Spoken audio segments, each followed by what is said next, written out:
Hi friends, ಇದು ನನ್ನ ತವ್ರ ಮನೆಗೆ ನಾಗರ ಪಂಚಮಿ ಹಬ್ಬ ಇರೋ ಕಾರಣ ಹೋಗಿದ್ದ ಬ್ಲಾಗ್ ಇದು. ನಾನು ನಮ್ಮ ಅಕ್ಕ ನನ್ನ ಮಕ್ಕಳು ಸೇರಿ ಸಾಟರ್ಡೆ ಸಂಡೇನೇ ಬಿಟ್ಟು ಸಂಜೆ ಹಂಗೆ ರೀಚ್ ಆದ್ವಿ. ಅಲ್ಲಿ ಭಾನುವಾರ ಸೋಮವಾರ 2 ದಿನ ಹಬ್ಬ ಇರೋ ಕಾರಣ ಅಲ್ಲೇ ಉಳ್ಕೊಂಡು ಹಬ್ಬನೆಲ್ಲ ಆಚರಣೆ ಮಾಡ್ಕೊಂಡ್ವಿ. ಆ ಕಡೆ ನಾಗರ ಪಂಚಮಿ ಹಬ್ಬಕ್ಕೆ ಉಂಡೆಗಳನ್ನ ಕಟ್ತಾರೆ. ಉತ್ತರ ಕನ್ನಡ ಕಡೆ ಹಾವೇರಿ ನಮ್ಮದು ಊರು. ಅಲ್ಲಿ ಡಿಫ್ರೆಂಟ್ ಉಂಡೆ, ಎಳ್ಳುಂಡೆ ಆಗಿರ್ಬೋದು, ಕಡಲೆ ಉಂಡೆ, ಶೇಂಗಾ ಉಂಡೆ, ಆ ರೀತಿ ರವೆ ಉಂಡೆ, ಡಿಫ್ರೆಂಟ್ ಆಗಿರೋ ಉಂಡೆಗಳನ್ನ ಕಟ್ಟಿ ಆಚರಣೆ ಮಾಡ್ತಾರೆ. ಹಾಗೆ ಹೋಳಿಗೆ ಎಲ್ಲ ಮಾಡಿದ್ರು.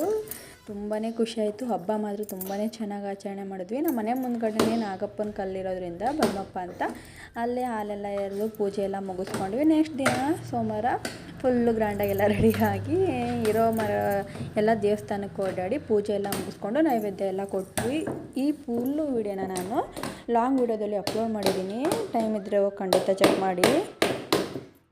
ನಮ್ಮ ತವ್ರ ಮನೆಯಲ್ಲಿ ನಾವು ಯಾವ ರೀತಿ ಅಮೂಲ್ಯ ಕ್ಷಣಗಳನ್ನ ಸ್ಪೆಂಡ್ ಮಾಡಿದ್ವಿ, ನಾವು ನಮ್ಮ ತಂಗಿ ನಮ್ಮ ಅಣ್ಣಂದಿರ ಜೊತೆ ಹೇಗೆ ಆಟ ಆಡಿದ್ವಿ ಅನ್ನೋ ಪ್ರತಿಯೊಂದು ಇನ್ಸಿಡೆಂಟ್ನ ಅದರಲ್ಲಿ ಸ್ಪಷ್ಟವಾಗಿ ವಿವರಣೆ ಕೊಟ್ಟಿದ್ದೀನಿ. ತುಂಬಾ ಚೆನ್ನಾಗಿದೆ. ಖಂಡಿತ ಹೋಗಿ ನೀವು ಕೂಡ ನೋಡಿ. Thank you for watching.